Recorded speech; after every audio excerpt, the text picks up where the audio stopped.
cradle. It used to be an insane asylum, and before that, it was an orphanage. One night a fire started, no one knows how, and after that, they left the place abandoned. If there's a way to cram more misery into one building's history, I can't think of it. I'm here to learn about the old woman who attacked me in the Keeper compound. Drept said he saw the hag here at the orphanage long ago, when his childhood friend was murdered. He's never dared to come back, but I don't think I have much choice. It's a thin lead, but it's all I have left. I've never robbed an orphanage before, and I can't say I'm looking forward to this visit. There's no telling what I'll find inside. I'm used to the dark, but this feels like a house with bad dreams. Robbing the cradle. Search for more information about the hag who attacked you. Hello everyone. Welcome back to some more Let's Play Thief Deadly Shadows with me, your host Tim. Today we will begin playing through the Shellbridge Cradle together.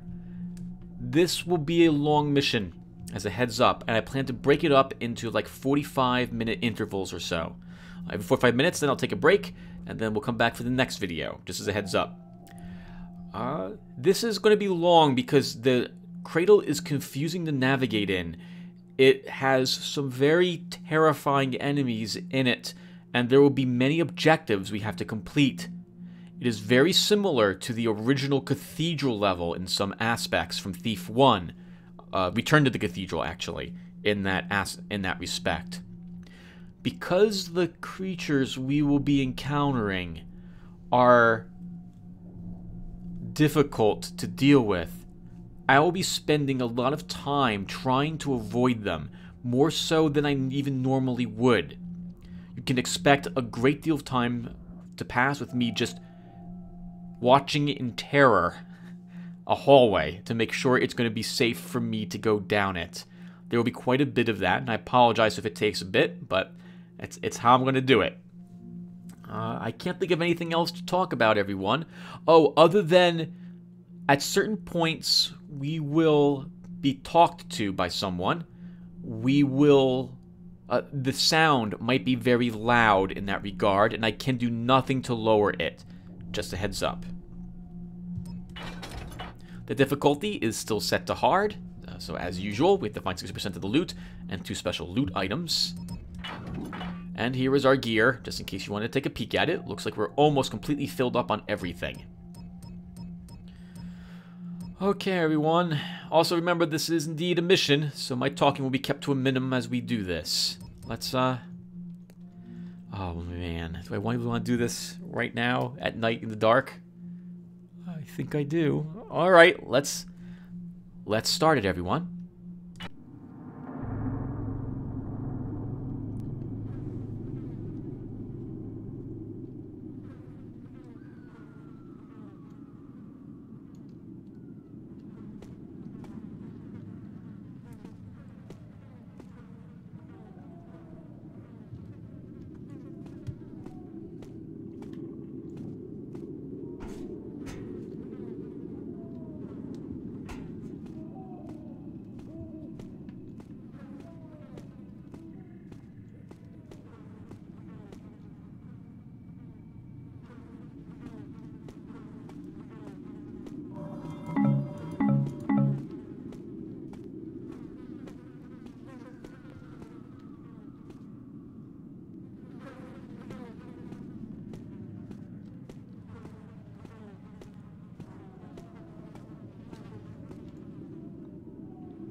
It was better before.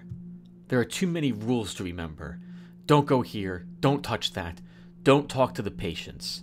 The doctors are just as scary as the patients. Miss Arthur says orphans shouldn't complain.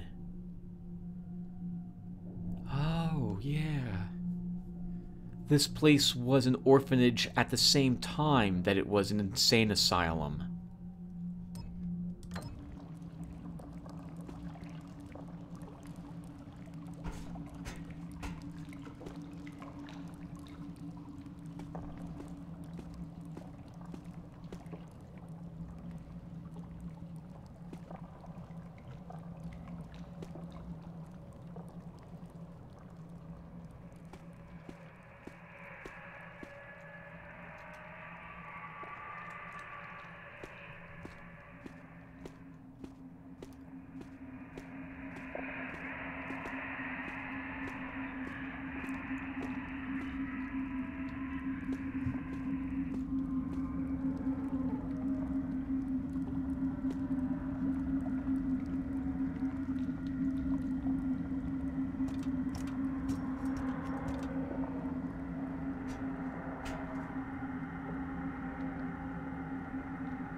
That didn't work.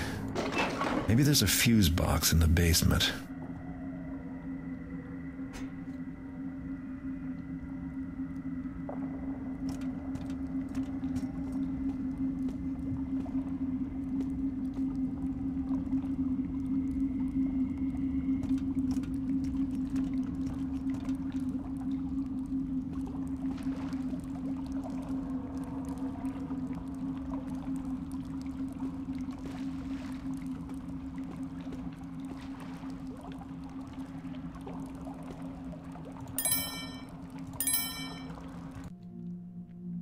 Case number 6, F. Topper, patient history.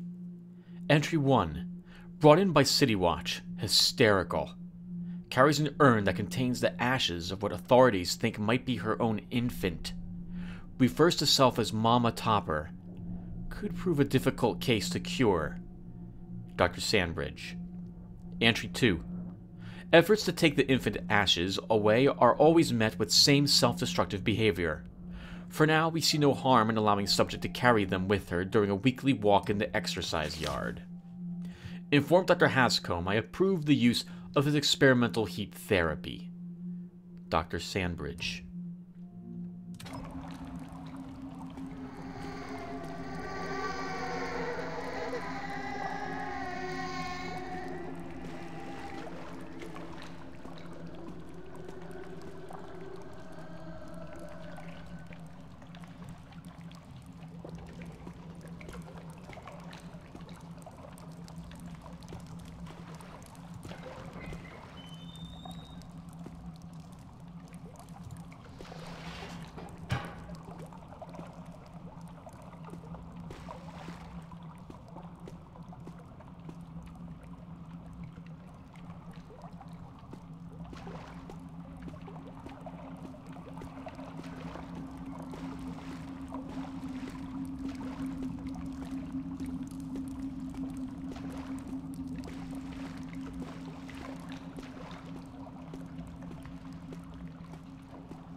It's burnt out.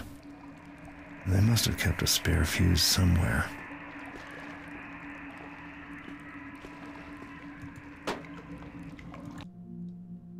Case number 7, C. Pins, patient history. Entry 1, admitted to hospital for observation and treatment by her family, completely unresponsive to questions or the presence of others. Due to her sensitive age, recommended she be placed under Dr. Sandbridge's expert care. Dr. Hanscombe. Entry 2. Told the family today that subject will never be well enough to return home. As proof, I showed them her cell, which of course is grotesquely outfitted in the same way as the murder scene. I believe on some level they were relieved. Dr. Sandbridge. Entry 3. The board has decided to allow her continued visits to the balcony with her birdhouse.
Dr. Ranker. We all agree that lobotomizing several of the most violent cases may solve our uprising problem? Your silver surgical kit is already in the laboratory theater, awaiting your arrival. Several of the other physicians will be observing today, so that we can increase the number of procedures performed in the very near future. As you suggested, sometimes more can be learned from a surgery performed incorrectly, so we'll keep the training to a minimum. I had a chance to look over your surgical kit. Custom made, huh? Must be quite valuable. Don't let the patients know it's silver. It's sure to go missing. Sandbridge.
Stu, I got the whole thing worked out.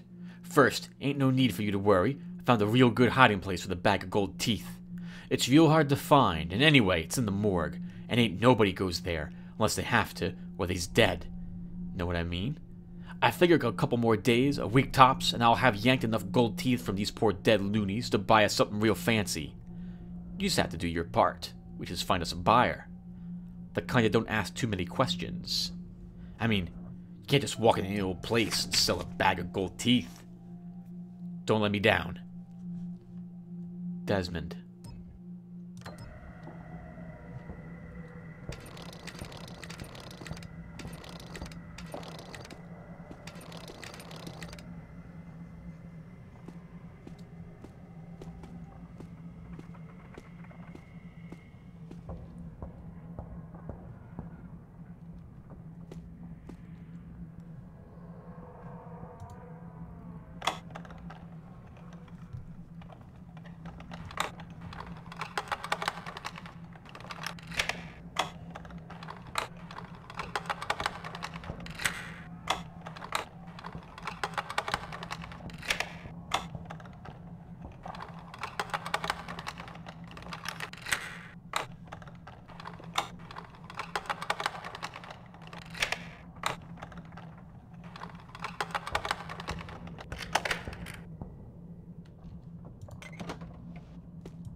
I didn't want to have my picture painted, but I was too scared to say no.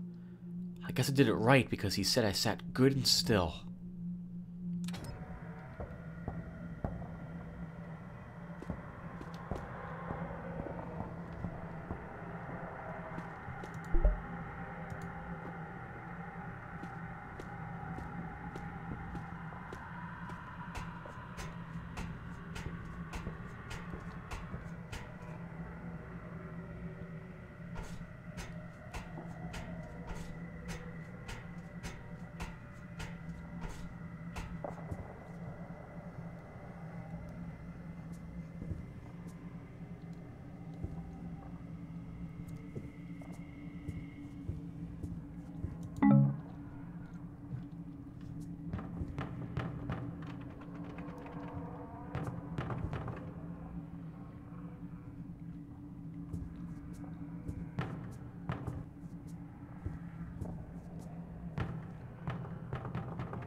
Heat Therapy to Eliminate Dampness in Hyper-Emotive Patients by Dr. William Hanscom. Patients whom have lost touch with reality often have a marked dampness to their extremities, a clamminess of the hand, a sweatiness of the foot. These symptoms result from an excess of emotive humors that are trapped within the individual due to bile deficiency. Although electrical regimens are often used with this type of patient, I have also had great success with the application of heat. The heat must be of the dry variety, as hot water submersion only exasperates symptoms. By increasing emotive humors, the hot elements must be laid directly on the skin to draw away the excesses of moisture. In case you can't tell, this generally meant they applied hot irons to the patient's hands and feet to attempt to cure their mental problems.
She looks familiar. It's that keeper translator girl. But that can't be. This portrait must be as old as the building. I can hear you breathing. Nobody here in the cradle does that anymore. How did you get in? My name is Laurel. Something changed when you saw my picture. That's why you can hear me now. I want to leave here, but I can't. The cradle won't let any of us go. Will you help me? They filled up a bottle with my blood. It's down in the storm cellar. It's very dark down there. Please find the bottle and drop it into a drain pipe so it will end up outside. It's important.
This one must be hers. It's still warm. Great.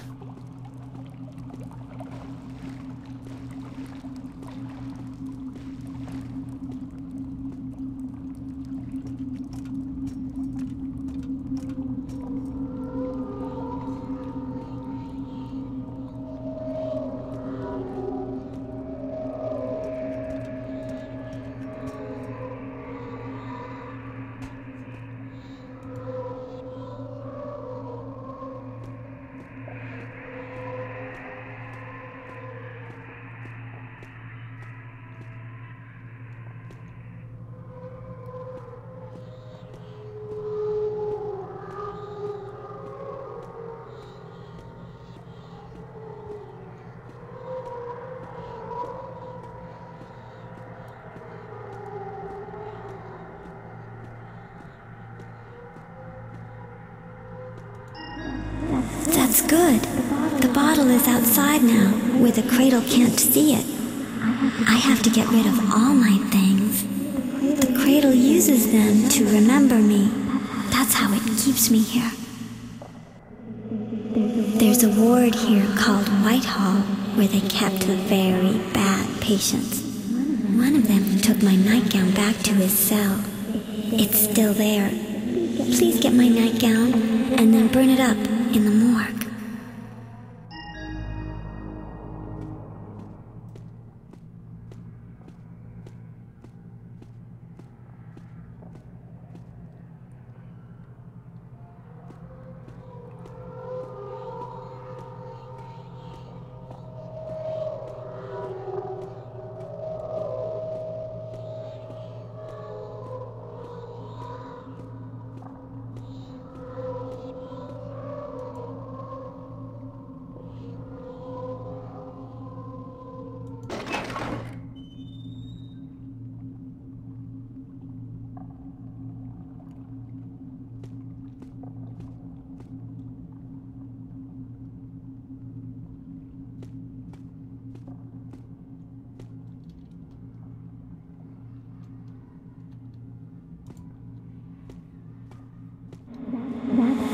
the staff tower. Nobody is allowed up there.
They moved us to the nursery tower.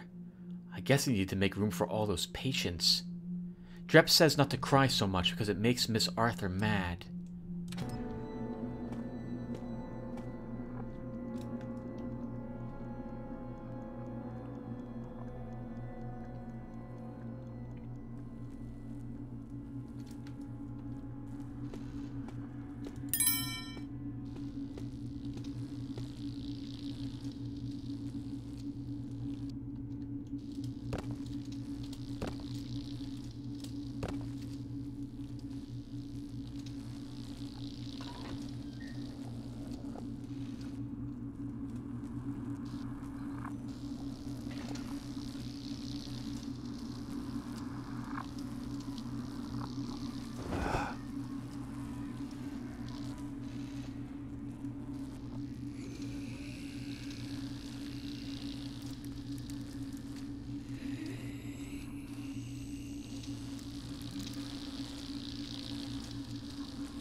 Tell where the patients are by the blinking of the lights.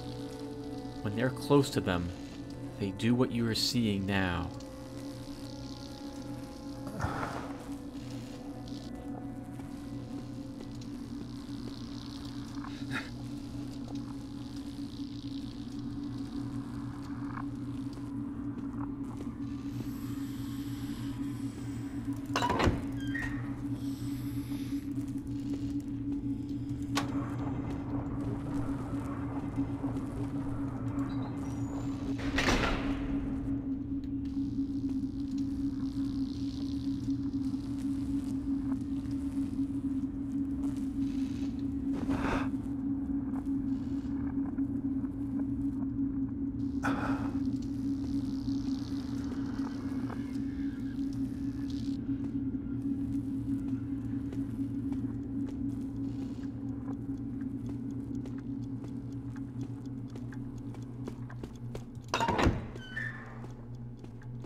We're waiting for him to walk back to the left, and then we'll go where he currently is, and see what's down there. I seem to recall the elevator will take us to the morgue, so I'm not going to take it.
the light is blinking.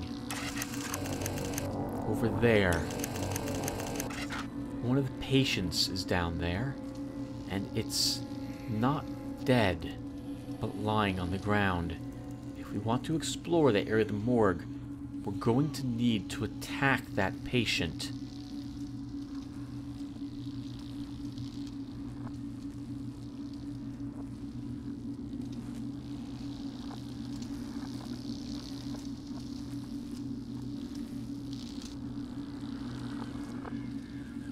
I suppose we could just try to avoid him.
Once I saw a man in one of the basins, all wrapped up in wet bandages. He heard me come in and started making screaming noises.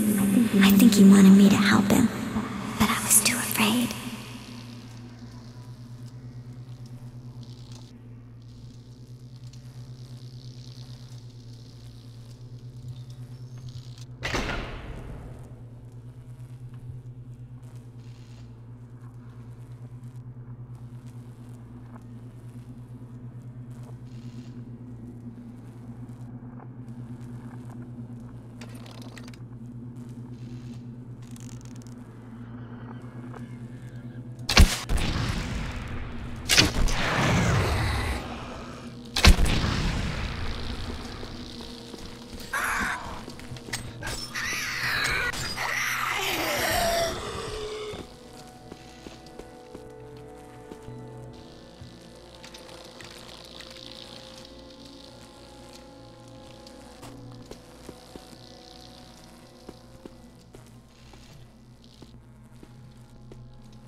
Ranker, I was impressed with your report on the botched lobotomies. Sometimes mistakes such as these are our greatest learning tool. I shouldn't wonder that in the future they'll call this procedure the Ranker lobotomy and use it on the most difficult cases. I'd enjoy the opportunity to observe you performing one soon. Petahue.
Everyone, I think we should probably stop here. Been playing for about 45 minutes.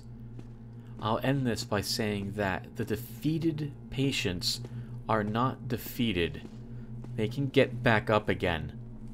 The only true way to know if they're gone for good is if the lights stop blinking near them. And I see a patient over here.